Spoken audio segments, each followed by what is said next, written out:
Now let's spend a bit of time going through the configuration options for the theme, and to do this, we'll need to install it. Now, normally you'd never use the Bootstrap theme directly. Instead, you'd create a sub-theme, which allows you to customize the JavaScript and CSS, and we'll cover this in the next section. But for this video, let's just enable the theme and take a look through the options. So here is my stock Drupal 8 site, and the only extra thing I've done is I have generated test articles. So to enable the theme, just click on Appearance, and then scroll down and click on Install and Set as Default, and then click on Settings. Now this page has two sections. Up the top, you have the Bootstrap settings, and then down below, you have Override Global Settings. Now, these global settings are the same across all themes, but the most important one for us is the Bootstrap settings. So before we jump into things, let me fix up a few things, just so I've got another browser opened up. So if I refresh the browser on the right, you can see that Bootstrap has been installed, and I have logged in as a test user just so I can demonstrate things and demonstrate the settings. So the first settings we'll look at is buttons. And from here, you can turn off or on the colorize and iconize feature. Now, this is a pretty cool feature of the theme. And what it allows you to do, let me just go into an actual form. And here you can see that the save button has a little tick, the preview has a little eye icon, and remove has a little garbage can icon. And you can also see that the buttons have been colorized. Bootstrap has actually figured out which button style to add to the buttons, okay? Now, the way it does that is by mapping particular keywords to a button style. So let's take the colorized buttons, okay? If we open up the documentation for Bootstrap buttons, here you can see that you have 6 options. You have default, primary, success, info, warning, and danger. Now, Bootstrap doesn't use the name of colors to colorize buttons. It uses these particular keywords: primary, success, info, warning, and danger. So generally, the primary style will be your main feature color, for example.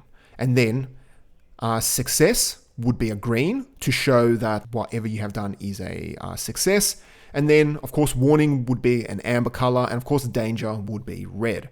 So the Bootstrap theme here cleverly applies these button styles to buttons by checking the keyword. So any button which has the word remove would get the danger style applied to it. And then any button which has the word save in it will get this success style applied to it. And that's the same for the icons, okay? Now, if you want to customize these, you can do so by implementing these custom hooks. And we will cover these hooks in a future video, but let me now just show you what it looks like when we turn it off. So look at all these colors and these great icons. When we refresh it, you can see that now all the buttons look like the default button. There's no color applied to it, and there's no icon applied to it. So I would always recommend that you keep these 2 checkboxes checked, because it just adds a better experience for the editor. Now, the other option down here is the default button size. So I think you can kind of figure out what this does. Bootstrap has 4 button sizes: normal, extra small, small, and large. And if we were to change this to extra small, the buttons will then by default be extra small, and that's it. So normally just set it to normal and leave it, unless there's a specific requirement from a designer to make sure all buttons are large, for example. Now the next section, container.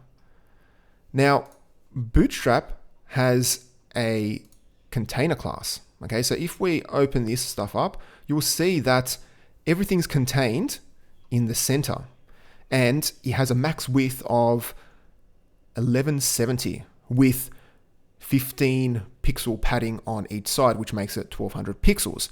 Now, if you want to have everything displayed full width, then simply check fluid container. And then you will see that everything goes full width. Simple. But normally I always leave this on. I always leave the standard container switched on, because then your site is contained and centered. But you have that option there. Then under forms, you can configure a few form options. The most important, however, is smart form descriptions via tooltips. So if we go back into an edit screen, you will see that when you hover over certain fields, you get this little tooltip, okay? And this is a Bootstrap component, these little tooltips. And if you want to turn it off, you just check that, and then the field description gets added to the bottom. Normally, I have the tooltips turned off because I feel as if it's hard for an editor to read the descriptions, because you can't see the description until you hover over it. So there's no way of knowing if there's more information unless you hover over it. Whereas if you turn off tooltips, you can straight away see that, okay, the summary field has a bit of text under there, the tags field has a bit of text under there, and it's just easier for an editor to read it. But that's just a personal opinion. Next is images. So Bootstrap comes with this IMG responsive class, and that just sets a max width of 100% on all images, so they are responsive. And normally I'll just keep this checked. And then you have this default image shape. Now normally I set this to none because I've never really utilized the image shape styles. But what it does is that it allows you to apply styles to images. So if you want your images to have rounded edges, apply IMG rounded. If you want them to have circle, you just apply IMG circle, and that's the same for thumbnail. And here you can just set the default. But normally I just leave it at none. And then you have tables. Now, Bootstrap comes with responsive tables. So if we go to this latest articles table, which I created purely for this demonstration, and we resize it, you can see that the table resizes depending on the size of the browser. But there is a certain point where the table disappears. And then here you can switch on a few things, such as a bordered table. So it will simply add a border to it. By default, you have hover rows and striped rows turned on. So hover rows means that the row will be highlighted if you hover over it. And the striped rows means that every odd or even row will have a different background color. But then you can turn off the responsiveness of the table just by disabling it if you prefer, because sometimes you may not want tables to be responsive, so you have that choice. So moving on to the next section, components. Here you can configure if a breadcrumb should be visible and also a few extra options. Now, the navbar is a pretty important section. So let's just go to the homepage. And by default, the navbar position is set to normal. And all that means is that it is as wide as the container. Okay, and that's it. But if you want the navbar to go full width, but the content to still be contained, just select static top and click on save. And then the navbar goes full width, but it still stays up the top if you scroll down. And then you have other options, such as fixed top. I think you can guess what this does. This fixes the navbar to the top. So when you scroll down, it still stays fixed to the top. And then you have fixed bottom. And that essentially does the same thing, but just fixes it to the bottom, all the way down here. And let's just set this back to normal. Now, if we click on region whirls, now a whirl is a CSS component for Bootstrap, and it allows you to display divs with a border and a light background color, as you can see here. And from this section, you can configure a particular well style on a region. So you can see that all of the regions have no well style except the secondary, which is this option here. Now, normally I turn this off, but it's there if you need it. I've never really had a need to use the well style, but it's there. So under JavaScript, you can enable or disable JavaScript components. And the first one is modals. So this will override Drupal's modal with the Bootstrap modal.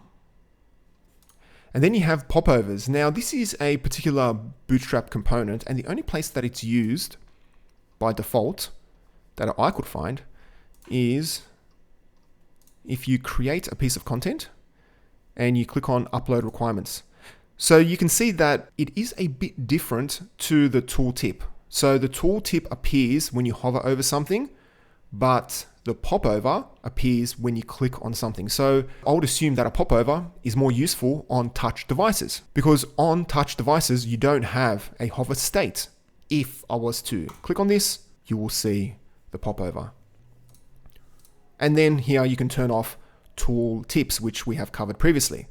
But if we turn it off here, then the tooltips will be removed from the whole site. Even if you have this checked. So just be aware of that. So let's turn this back on. Okay, now further down under advanced, here you can configure the CDN settings on how Bootstrap is loaded via a CDN. You can even configure the version.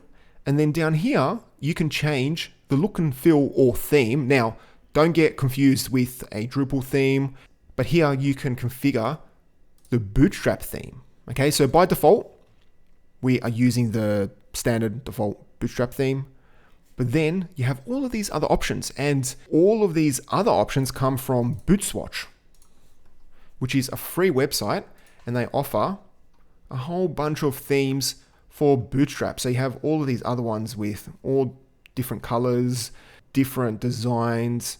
And what I'll do is let me demonstrate this by selecting Slate. So if I go down here and select Slate, you can see that we have chosen Slate, and it gives me a nice preview of it. And if I click on Save Configuration and then hit refresh, you can see that now my site is using that theme. So there you have it. I hope now you have a better understanding of the Bootstrap settings. And just remember, if you have to modify something before you start ripping out code or putting in hooks or changing CSS styles, come and have a look and see if there is a setting that can be changed to achieve whatever you want to achieve. So a perfect example is if you want to turn off the responsive images, simply uncheck it here without overriding CSS. Or if you want to turn off certain JavaScript components, you can easily do it from here.